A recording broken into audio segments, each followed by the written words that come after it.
Olá pessoal, tudo bem com vocês? Papo de hoje está na telinha. Copel, pós-resultado, né, que trouxe uma surpresa, uma provisão aí que teve um impacto bilionário nos resultados da companhia. A gente vai falar um pouquinho sobre essa provisão, mas também sobre o filme da Copel, o quão difícil está a gente ter uma noção de como será o fluxo de caixa da Copel, como será o EBIT da Copel, o seu lucro operacional ali limpo, depois dos desinvestimentos feitos, e agora nós temos essa provisão já impactada nos resultados, então para o próximo já vai estar limpo, assim a gente espera, mas a gente vai comentar sobre o preço teto da CPL E6, tá? Lembrando que é 3 a 10% a menos de dividendos, né, pela política. Vamos comentar sobre a política de dividendos e as atualizações técnicas lá no final, certo? Um pouquinho de fundamentos e também um pouquinho de análise gráfica no final para vocês, mas antes, vamos passar para o disclaimer, pessoal, e o papo volta, né, para essa headline, pessoal da Infomoney, então cresce para a Infomoney.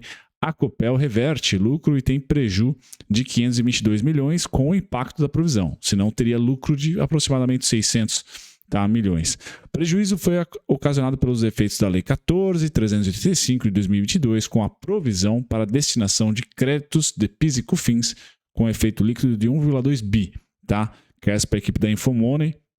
Aqui embaixo tem um pouquinho da explicação para nós. Então você do celular aí, deixa eu dar um zoom para vocês. Vamos lá. A Estatal de Energia Paranaense teve um preju líquido de 522 milhões no segundo TRI, ante lucro de 957. Pessoal, esse lucro aqui de 957, muito impactado, tá? Ano passado, pelos desinvestimentos. Então também é um lucro fajuto aqui, tá? Fajuto não, né? Que não deve ilustrar o futuro, né? Os próximos releases da companhia, eu já vou mostrar logo logo. O prejuízo foi ocasionado pelos efeitos da lei, com provisão de destinação de PIS e COFINS, 1,2 bi no trimestre. Legal. No segundo TRI, tirando a provisão, o lucro seria de 667, aqui 666, né? Até um número feio aqui, tá? Milhões. Então ela teria um lucro menor do que o segundo TRI de 2021, né, que foi de 957, ela teria um lucro de 666. Porém, pessoal, vamos dar uma investigada no balanço da Copel nos últimos anos, tá? Então os desinvestimentos, Telecom e outros mais, mas principalmente a Telecom, né, vendido para a Bordeaux, tá? Nós tivemos o início aqui desses desinvestimentos em 2020. Então a gente percebe aqui operações descontinuadas, tá? Positivamente 76 bilhões em 2020, e depois nós tivemos mais 1 bilhão e 19 em 2021 e 2022 continua aqui ainda os efeitos não recorrentes. Então é um probleminha, tá? Para a gente analisar qual será o fluxo de caixa, qual será o fluxo operacional, o lucro operacional, EBITDA, LAIR, etc., Lagida, pós essas operações de descontinuação, tá? Então isso tem que ser colocado na mesa. A Copel deixa de ser uma empresa que tem clareza no curtíssimo prazo para você saber os fundamentos cristalinos, tá? E o rumo até da companhia, para uma empresa que pode vir aí, deve vir com novos investimentos para 2023, tá? Ou focar em melhor eficiência no que ela já faz, no que sobrou, tá? Que é principalmente linhas de transmissão, linha de distribuição, pessoal. A Copel é híbrida, ela tem um pouquinho de tudo dentro dos setores, dentro do setor de energia elétrica, e tinha telecomunicações também, agora não mais. Tá? Então a gente vai ter que olhar para a Copel nos próximos releases e principalmente nos comunicados da administração, por isso que eu considero muito importante ler as mensagens ou a mensagem da administração e sempre ficar acompanhando com o RI, com o seu e-mail ticado lá para receber todos os alertas, porque deve vir surpresas para a Copel nos próximos semestres, tá? Trimestres, semestres, anos. Porque ela fez um grande desinvestimento, vai ter esse caixa, desalavancou e agora vai tentar rumar para com o mercado, na sua comunicação, quais serão os próximos planos, tá? Mas a gente vê recentemente, pessoal, um payout muito acima dos 100%, 125%, muito devido a esse dinheiro não recorrente, tá? Essa receita não recorrente. Então eu peço, na minha opinião, cada investidor que me segue aqui, que tem ações da Copel hoje, tem que ter um pouquinho de paciência para esperar ali um pouquinho de clareza. Essa clareza deve vir sobre quais são os planos da empresa para os próximos anos, no mais tardar no primeiro de 2023, tá? Principalmente porque é um ano eleitoral, pode ter importância, né, de demorar um pouquinho mais para definir os próximos planos de investimento com mais clareza, certo? Bom, no resultado, pessoal, eu quero só dar destaque ao fluxo de caixa disponível, não aos dividendos, mas o fluxo de caixa disponível aqui ainda é bem volumoso, tá? Bem volumoso mesmo, Então, ela gerou aqui 2,9 bi, tá? E o caixa líquido utilizado pelas atividades de investimento foi de menos 1,2 bi, tá? Principalmente aqui, tá? A provisão. E aí sobra 1,7 bi, tá? 1,7 bi, pessoal, maravilhoso. Tá? Para a companhia, então, ela está no jogo. Tá? Por isso que eu falo para vocês, por esse caixa livre e pelo desinvestimento recente em telecom, ela deve focar em alguma das suas atividades, aumentar a eficiência ou fazer novos investimentos. Tá? Quem está sabendo de novos investimentos, por favor, deixe nos comentários. Né? Eu não tenho ações da Copel, então aqui meu trabalho é muito mais superficial para dizer para vocês. A condição financeira da companhia é ok, tá? Mesmo com a provisão. Então, o headline aí dos jornais vão ser feios, pessoal, por causa de uma provisão bilionária, mas é algo não recorrente. Não é normal provisões desse tipo no setor de energia elétrica. Provisões são mais normais no setor de saneamento básico, tá? Que é um pouco mais complexo.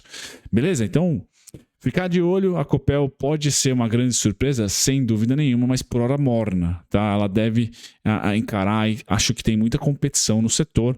A rentabilidade está positiva no ano, tá? Vou mostrar a análise técnica, mas tem outras empresas aí que acho que estão mais no primeiro escalão. A Copel fica aí no segundo, tá? Não no terceiro, mas no segundo, deixe nos comentários a sua opinião, tá?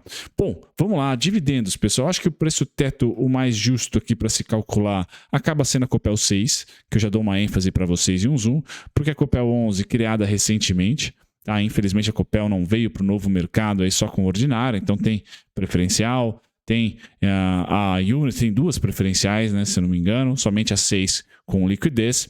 Política de dividendos, 25% mínimo do lucro líquido ajustado, a frequência semestral e anual.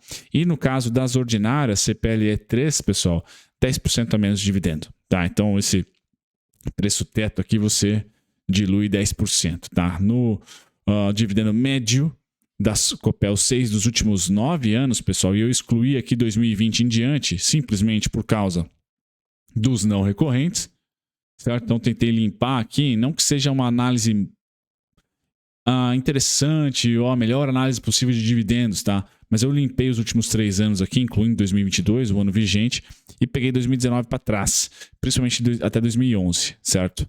E aí o dividendo médio foi de R$ 1,70 por cada CPLE 6, e aí tirei 6%, né? Barsi aqui, Bazin, 28,38. Então, uma empresa hoje muito barata, né, pessoal? A Copel 6 vale R$ 7,31. Então, tem o porquê desse tão desconto, na minha opinião. Talvez a governança, muito provavelmente a governança, tá bom, pessoal? Muito provavelmente a governança. Aí vocês têm visto aí que as empresas do setor elétrico, principalmente, tem muita concorrência. Tá? Tem empresas novo mercado, 100% privadas no setor.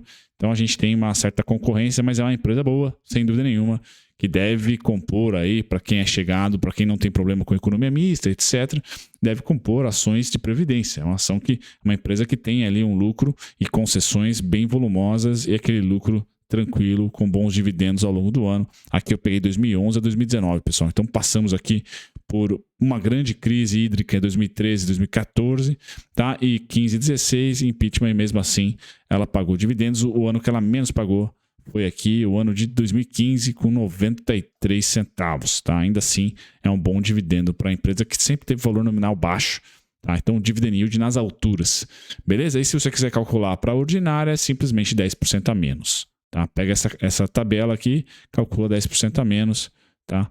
O preço teto também é aproximadamente 10% a menos, as duas estão super descontadas.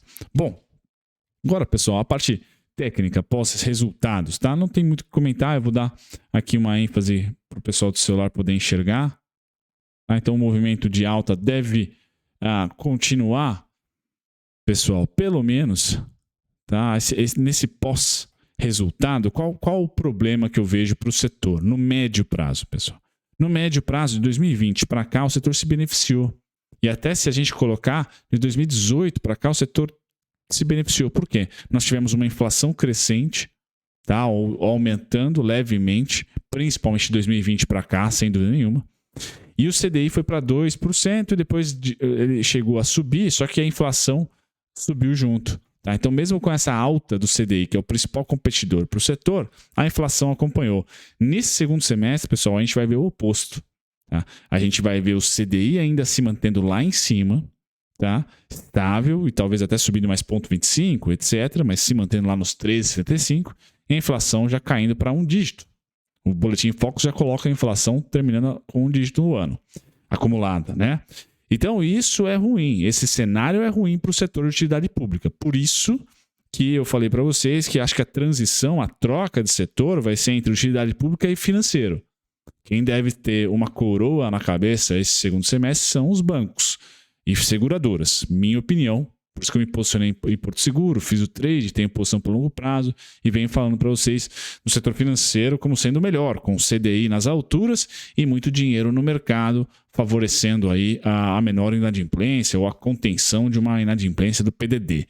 Tá? Já para o setor de utilidade pública eu vejo ruim, pessoal. Então, assim, a única coisa que pode estar segurando esse setor, além dos ótimos fundamentos das empresas, sem dúvida, é a expectativa do mercado em que ano que vem a inflação volta, por causa da PEC, por causa do fiscal expansionista deste ano. Então acabou, virou dezembro ali, o teto sai do ICMS e aí também talvez a gente não saiba como que vai ficar aí os auxílios. Se vai ser prorrogado o caminhoneiro, por exemplo, ou se não vai mais. Se o Auxílio Brasil vai continuar de 600 ou se vai voltar para 400. Então, vejo que o mercado pode estar sustentando e deve sustentar porque a expectativa de inflação para o ano que vem é alta e, pois bem, talvez a gente tenha cortes da Selic ano que vem, no primeiro trimestre, acho difícil. Tá? Acho que mais provável no segundo. Concluindo para sair em cima do muro, pessoal. Cenário ruim para a utilidade pública até janeiro. Tá? Eu considero ser ruim porque tem bancos como principal sugador de liquidez, na minha opinião. Então, acho que a utilidade pública deve ceder um pouco e o IFNC deve subir. Tá? Já está subindo.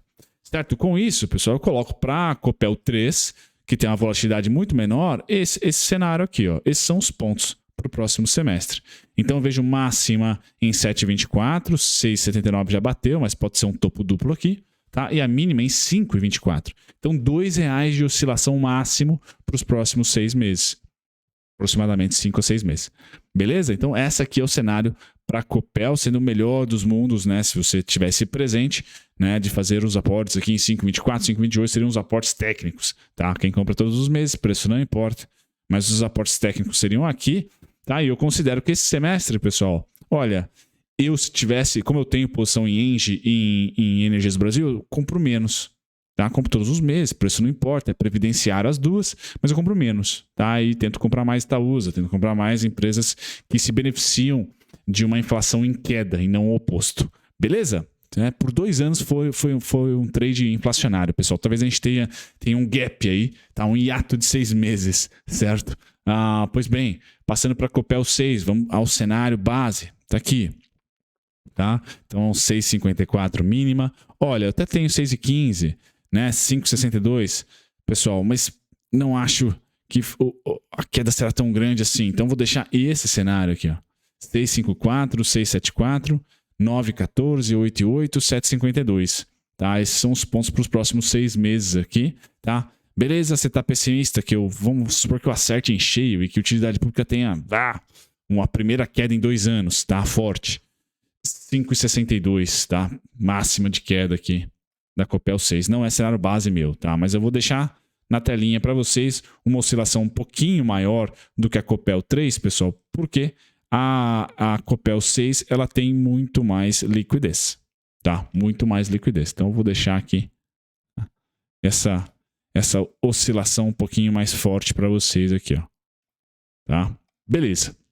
Copel 6 na mesa. A gente vai para a Copel 11, pessoal. Essa é bem mais volátil, tá? Então eu vou deixar aqui para vocês 31,65, 32,82, 32,74, tá? Já tocados esses dois aqui, só o 31,65 que ainda não.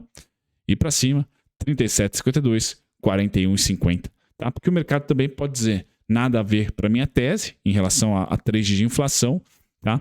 A curva de juros fechando futura ajuda o setor, pessoal, sem dúvida nenhuma.